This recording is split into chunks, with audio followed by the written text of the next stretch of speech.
எல்லாத்துக்கும் வணக்கம். இப்போது ஊசியில் நூலை பொறுப்பது எப்படி என்பதை பற்றி நான் எனக்கு தெரிஞ்சதை உங்களுக்கு சொல்லித்தரேன். எல்லாரும் கவனமாக கேட்டுக்கிறேங்க. ஊசியில் இருந்து நூலை நம்ம தச்சு முடித்த உடனே முழுவதுமாக எடுத்துடக்கூடாது. ஒரு ஒரு ஒரு ஒரு 2 சென்டிமீட்டர் ஆகணும், 2 சென்டிமீட்டர் தான், 4 சென்டிமீட்டர் இல்லை 1/2 அடிக்கு விட்டுட்டு ஒரு முடிச்சு போட்டு அதை ஒரு ஓவல் ஷேப்பில் வச்சுக்கிடணும், ஊசியே நூலையும்.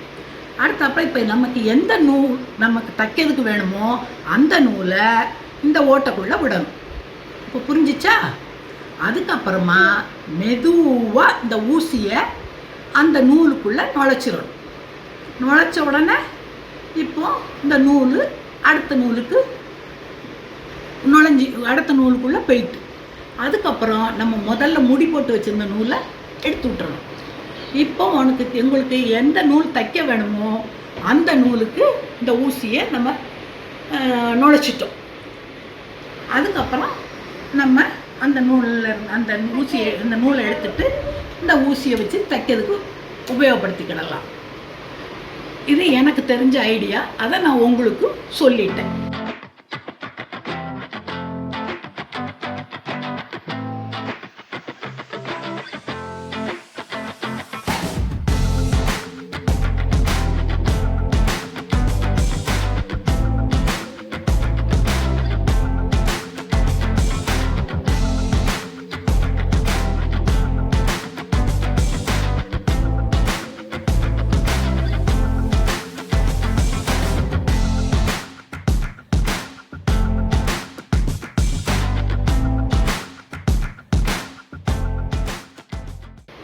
நன்றி, வணக்கம்.